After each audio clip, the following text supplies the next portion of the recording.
Average Abdul is scared of marrying the wrong woman. Is she a closet feminist? Will she take half my stuff if we get divorced? Does she have a hijabi past? He watches Fresh and Fit and his fears are amplified. Maybe there's no more good women in the West. Meanwhile, Exceptional Ilyas has 3 feminine, submissive, agreeable, Allah-fearing wives and an endless line of sisters who want to be his 4th. There's just one thing you don't know about Exceptional Ilyas. He wasn't born this way. He became this way once he understood the following 3 principles. So this video was inspired off the back of an anonymous confession I received on my Instagram. And the gentleman asked me, and a whole bunch of individuals responded to that confession relating with this experience. And he says, I'm a 26 male and I haven't found the one that meets my requirements. Should I settle and marry now and then marry multiple later on? In the Muslim community, man or woman, if you haven't got married by 25, people start looking at you in a funny type of way. This is especially the case, man or woman, if you have gotten to 30 and you're still not married. So it becomes like an issue of like great concern, anxiety. Is there something wrong with me? You know, what's going on? More so for women, no doubt, than for men, but Muslim men included. Why? Because we don't date.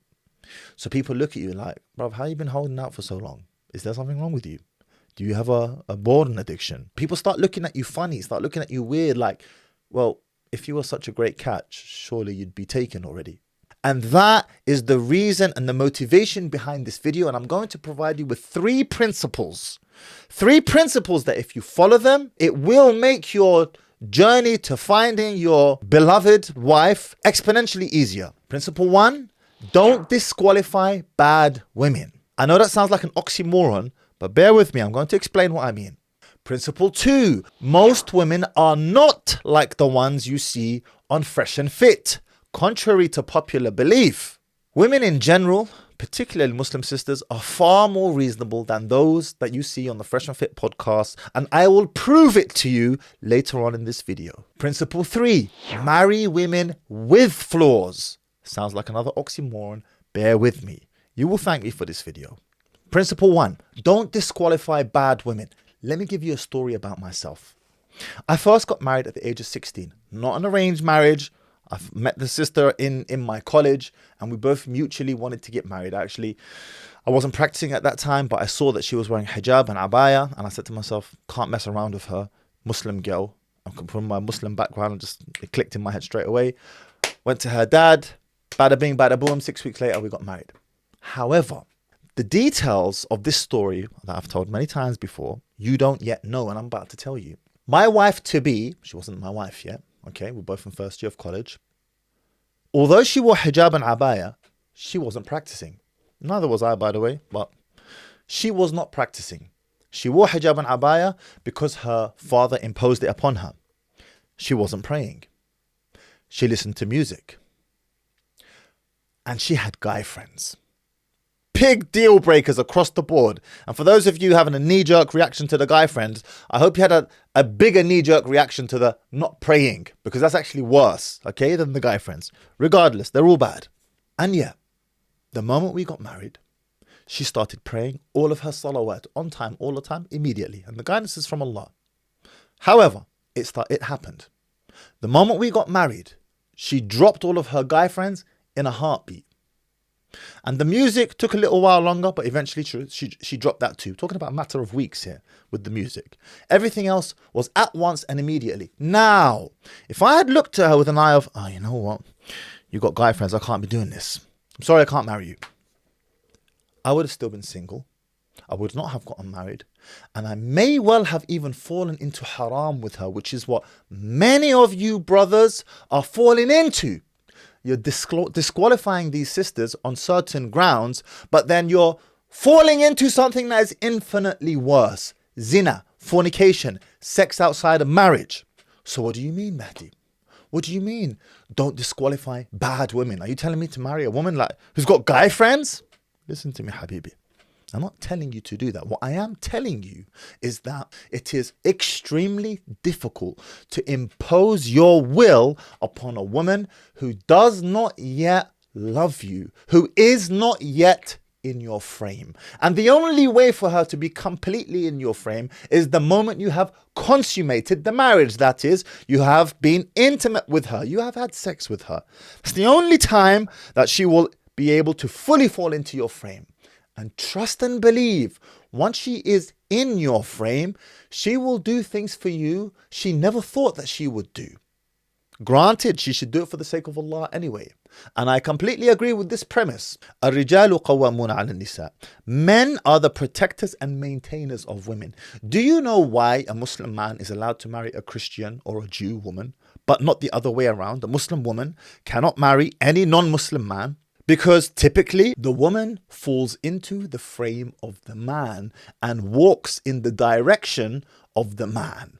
Whatever direction he's steering the ship of the family ship, that's the direction that she will go.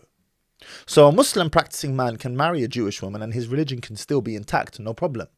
But a Muslim woman marrying a Christian man, a Jewish man, an atheist man, her religion almost definitely will take a big hit. Equally here, this advice that I give you of don't disqualify quote unquote bad women is for you men only and exclusively, not for the sisters who watch me.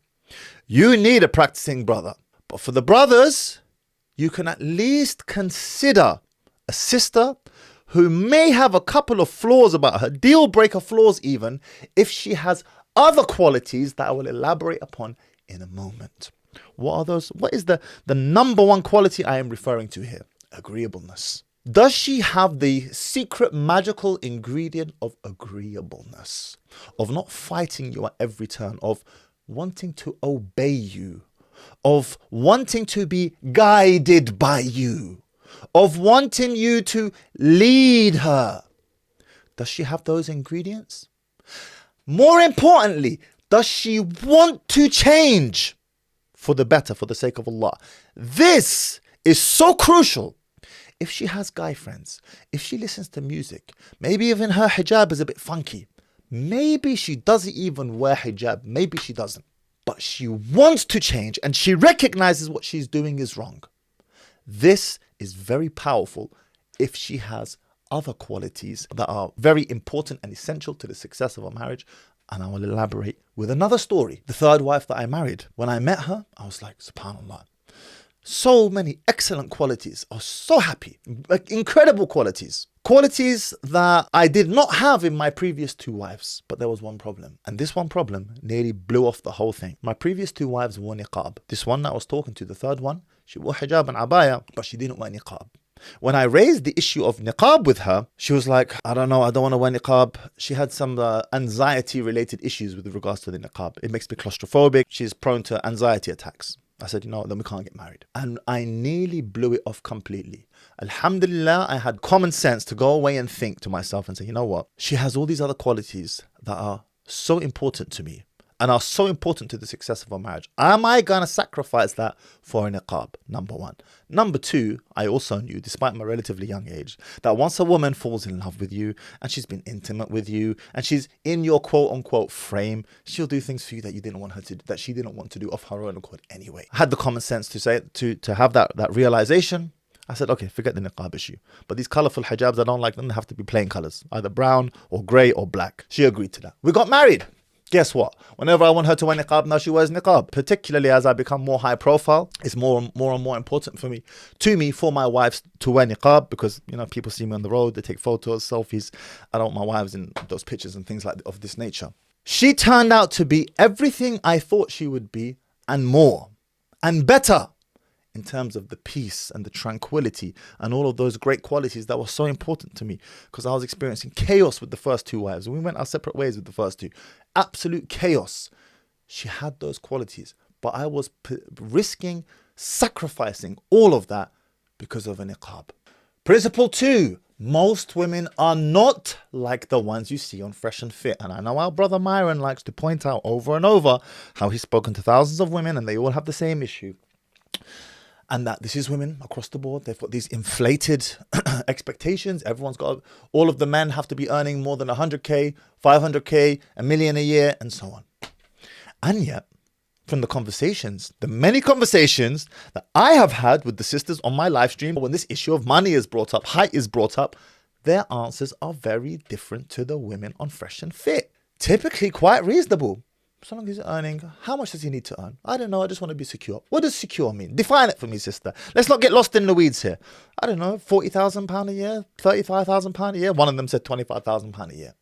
Very rare that I heard one say £100,000 a year, £500,000 a year, which is the norm on Fresh and Fit. Why? What's going on? What's the difference? The blind spot that our brother Myron has is that all of the women that he invites onto his show are based in Miami, or are in Miami in that moment in time. And whilst they are in Miami, they have the Miami filter on their eyes. They are surrounded by glitz and glam wherever they go. And this alters their perception of reality and their expectation of what they believe they're entitled to receive. And so that's the way it goes. Whenever they're asked these questions, they believe that, yes, this is the average man. He has this much money and I want him to be earning at least $500,000 a year. And now you, the viewer, because Fresh and Fit are so viral, are led to believe that this is all women. And that's a half truth. It is all women in Miami in that moment in time. I guarantee you, if you took many of those women out of Miami and interviewed them in a different city, if they had spent some time there, a poorer city, a meaningful period of time, even their answers would change. Finally, point number 3, marry women with flaws. Let me tell you another story. There's a gentleman in my private men's community, the Janissaries, and he asked a question to the community in there, to the community of brothers. And he said, there's a girl that I've met. She is all the qualities that us men are looking for a woman. Submissive, feminine, agreeable. She's in my frame. I haven't even married her, never mind slept with her, and she's already like, she just wants to be with me. All of these qualities. There's just one problem. She's Christian. Okay. We said to him, well, you can still marry a Christian. It was like, yeah, the Christian thing is not the problem. And actually, she wants to become Muslim. So what's the problem, my bro? Give her that extra little nudge. Let her embrace the religion of Islam and marry her. He said, the only thing is, she's attractive, but I believe I can do better. What's the fear here? I'll tell you what the fear here is. For a man who's never been married before, particularly Muslim men, you're trying to find the hole in one. You're trying to be Tiger Woods and hit that ball, that golf ball off the tee and land it in the hole, that tiny hole, off rip with one single shot. You are trying to find the perfect sister off rip on your first go. It's not going to happen. It's a similar problem. It's the opposite, or it is the equivalent problem of women who are looking for these perfect, these exceptional Ilyases that are few and far between. I said to him, this is what you do. Marry the sister. Because you know what will happen if you don't marry her? You're a young man. Your sexual desires are strong. Your testosterone is pumping. You train, you work out. He's involved in business. Your testosterone's firing and you need an outlet for that in halal. Wait long enough and deprive yourself long enough and you're going to fall into a vice of some sort. If it's not fornication, sex outside of marriage, then it's going to be porn, or it's going to be masturbation, and it's going to be some type of vice that's going to diminish your manhood. Do a nikah. Have a copper coil fitted inside her immediately. What does the copper coil do? It's a form of contraception. My personal favorite. All my wives have it. If I don't want them to conceive at that moment in time, if we're family planning, we're trying to have a baby, then we'll take the copper coil out. It's a non-hormonal form of contraception that doesn't require you to have to worry about, did I take the pill on time every single day, which by the way is hormonal and probably haram for that matter, but certainly messes up your head. The psychology of a woman is hormonal. Doesn't require you to remember it every day. Doesn't rip when you use it, as in the case of condoms. And is very convenient. Some women experience heavier periods and now put her on probation. 2 years, no children, no families, nothing. And just see how it goes. If she's still the same as she was before you married her, 2 years afterwards, 2 years on, and by marry, I mean nikah, don't involve the government, do the Islamic matrimonial ceremony, not the government ceremony. And if she's still the same girl 2 years later, then take the copper coil out and consider having a family. Bob's your uncle, Fanny's your mother's brother. Fanny's your mother's brother. Sounds like a tranny, bruv.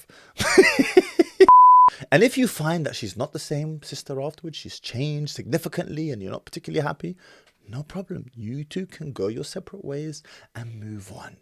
No harm, no foul, and you had a halal outlet the whole time. Win-win all around. Now, I understand that you guys don't want to have a divorce strike on your record. Believe me, I get it. Even as a man, I didn't want to have a divorce strike on my record. It's not nice. But do you know what's worse than a divorce strike? Do you know what's worse than having divorce or divorcee on your record? Zina, fornication, sex outside of marriage. That's what's worse. Divorce is halal. Sex outside of marriage is a major sin. Pick your poison. And you know what? It was for that exact reason that when I approached my father in September 2005 at the age of 16, and I said to him, Baba, there's a girl that I met at college and I want to marry her. It was for that exact reason that my father was open to that discussion and enabled and facilitated me to be able to get married, to save me from haram. You can check that video out and all the details of that story right here.